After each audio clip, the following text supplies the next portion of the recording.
في الجنة ويفتح لهم باب إلى الجنة وطريق إلى الجنة ويبشر ببشارات الصالحين يا رب العالمين وصلى الله عز وجل. Wakil Presiden ke-10 dan 12 Indonesia Yusuf Kala menghadiri pemakaman pemimpin Hamas Ismail Haniyeh di Qatar pada Jumat 2 Agustus. Yusuf Kala berkesempatan berdoa secara langsung di samping makam Haniyeh. Dikutip dari Kompas.com, Yusuf Kala didampingi oleh Menkumham 2004-2007 Hamid Awaludin, mantan Ketua Umum PP Muhammadiyah Din Syamsuddin, serta Dubes Republik Indonesia untuk Qatar Ridwan Hasan. Yusuf Kala dan rombongan menyaksikan langsung pemakaman dari pemimpin Hamas. Selesai Haniyeh dimakamkan, Yusuf Kala pun berdoa di samping pusaran almarhum. Pihaknya mengatakan kehadiran delegasi Indonesia menandakan dorongan upaya perjuangan Palestina. Melalui pemakaman tersebut, Yusuf Kala melihat kuatnya pengaruh almarhum Haniyeh. Ia juga berharap proses pemilihan pemimpin baru bisa tercapai dengan lancar dan berharap tercapainya perdamaian. Yusuf Kala mengaku melihat ribuan jemaah hadir di pemakaman dengan emosional. Bahkan emosional itu larut dalam sholat Jumat dan dilanjutkan dengan sholat jenazah. الإسلام اليوم حافظ على كتاب الله، الإسلام صافر من الأمة، نسأل الله تبارك وتعالى أن يثبتهم فيروا مقاعدهم في الجنة ويفتح لهم باب إلى الجنة وطريق إلى الجنة ويبشر ببشارات الصالحين يا رب العالمين وصلى الله عز وجل أن ينزلهم منازل الشهداء ولي ذلك هو القادر عليه. الدعاء في السر، الجميع يدعو حتى الذين في المؤخرة يدعون لهم بالمغفرة.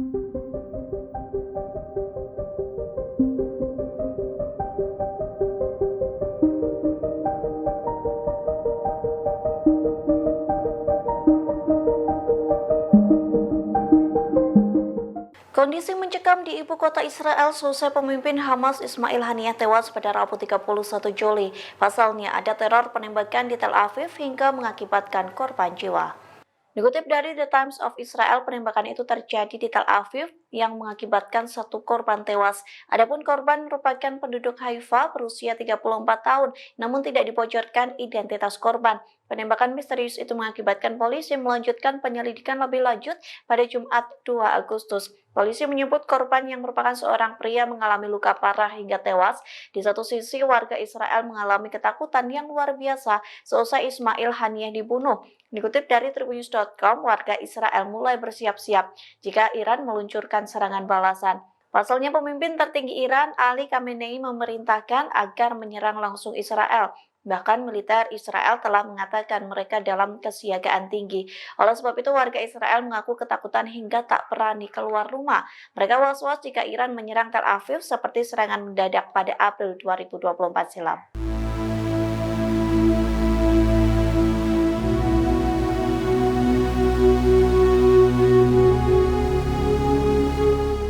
Sebelum melakukan serangan darat, Iran menyerang psikologi pasukan pertahanan Israel atau IDF seusai pemimpin Hamas Ismail Haniyeh tewas. Ancaman serangan besar-besaran Iran mengakibatkan tentara Israel dalam kewaspadaan tinggi hingga menyebut ada skenario horor. Tentara IDF takut jika Tel Aviv lumpuh diserang Iran. Dikutip dari Ma'arif, Israel dalam kewaspadaan tinggi hanya dalam kurun waktu 4 bulan. Tentara Israel takut jika Iran kembali menyerang rudal seperti pada April 2024 silam. Terlebih serangan balasan Iran didasari balas dendam atas kematian Haniyeh. IDF takut jika serangan Iran mampu melumpuhkan sistem komunikasi dan jaringan listrik. Oleh sebab itu, Zionis disebut sedang mempersiapkan semua skenario buruk yang disebutnya horor. Sehingga saat ini Israel seolah tinggal menunggu waktu kapan Iran akan menyerang Tel Aviv dan Haifa. Pasalnya pemimpin tertinggi Iran Ali Khamenei memerintahkan pasukan IRGC menyerang Israel secara langsung. Khamenei menyebut Iran akan meluncurkan serangan balas dendam pada 72 jam ke depan terhitung sejak Rabu 31 Juli.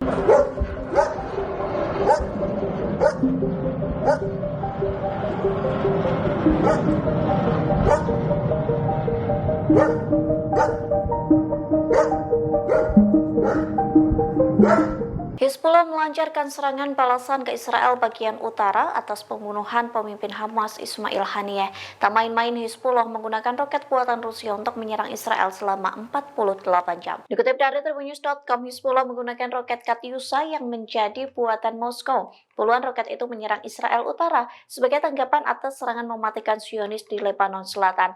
Serangan itu juga menjadi pertama kalinya sejak serangan Israel menewaskan komandan utamanya, yakni Fuad Shukir dan Ismail Haniyeh. Akibat serangan roket Katyusha, sirine meraung-raung di bagian Israel Utara. Terlebih serangan itu diluncurkan dalam waktu sekira 48 jam. Beberapa roket disebut berhasil jatuh dan menghantam wilayah utara. Namun militer Zionis mengklaim Iron Dome berhasil mencegat beberapa roket Katyusha. Sistem pertahanan udara Israel yang mulai aktif mengakibatkan suara ledakan mengguncang di wilayah tersebut.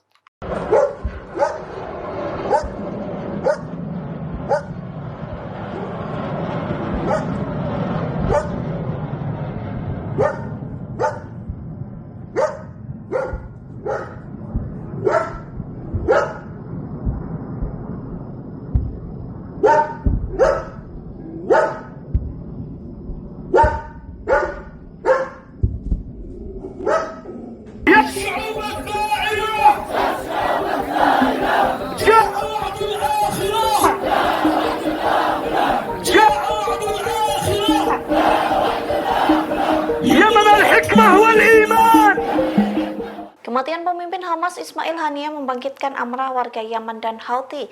Bahkan ribuan Houthi membawa senjata dan mengutuk serangan Israel yang menewaskan Haniyeh. Mereka juga siap membantu Iran menyerang Tel Aviv. Dikutip dari The Times of Israel, ribuan Houthi berkumpul di sana sembari membawa foto Ismail Haniyeh pada Jumat 2 Agustus. Seperti lautan manusia, mereka menyerukan serangan balas dendam ke Israel. Bahkan mereka membawa senjata api dan senjata tajam dalam protes tersebut. Perlu diketahui, Houthi merupakan bagian dari poros perlawanan. Mereka termasuk milisi yang didukung oleh Iran, sehingga ribuan Houthi mendukung Teheran meluncurkan serangan balasan ke Israel. Terlebih, pemimpin tertinggi Iran Ali Khamenei memerintahkan pasukan IRGC menyerang Israel secara langsung. Khamenei menyebut Iran akan meluncurkan serangan balas dendam pada 72 jam ke depan, terhitung sejak Rabu 31 Juli.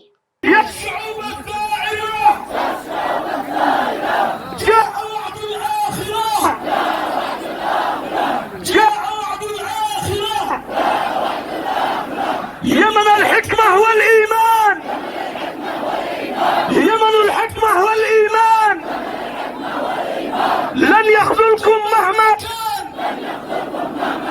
لن يخذلكم مهما كان شعب فلسطين ولبنان شعب فلسطين ولبنان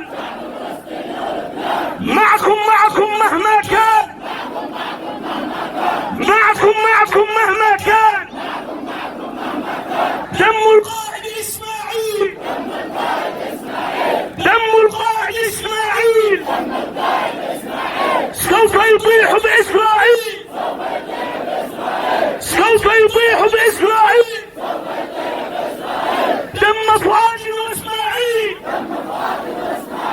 دم فؤاد وإسماعيل سوف يطيح بإسرائيل.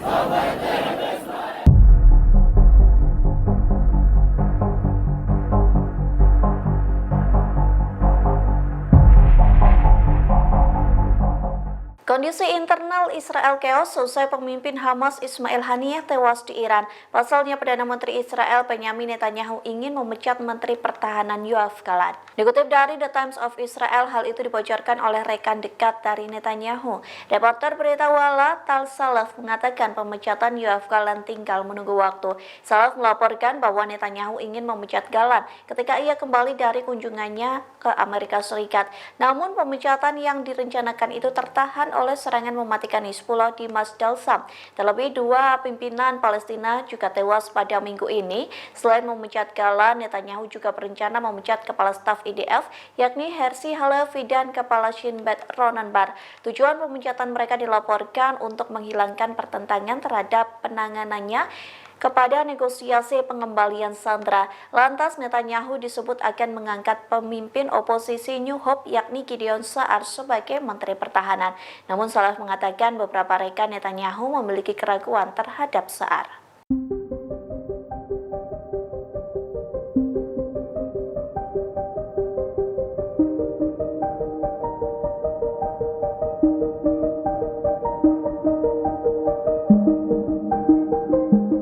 Pemerintah Iran telah menangkap lebih dari 20 orang yang diduga terlibat kasus pembunuhan pemimpin Hamas Ismail Haniyeh. Dari sekira 2 lusin orang yang ditangkap, diantaranya ada pejabat intelijen senior dan pejabat militer. Dikutip dari The New York Times, hal itu disampaikan oleh 2 narasumber yang tak disebutkan namanya. Mereka mengatakan penangkapan itu menjadi respon Iran atas kegagalan besar dalam mengamankan Haniyeh. Pasalnya Haniyeh tewas meski Wisma Tamu sudah dijaga ketat saat pelantikan Presiden Iran yakni Masoud Pezeshkian.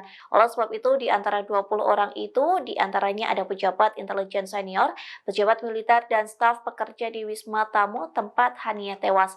Para pejabat Iran dan Hamas sudah mengklaim bahwa pembunuhan Haniyeh dilakukan oleh Israel, bahkan sejumlah pejabat Amerika Serikat juga meyakini hal itu. Namun hingga kini Israel belum mengakui atau membantah tuduhan pembunuhan Haniyeh.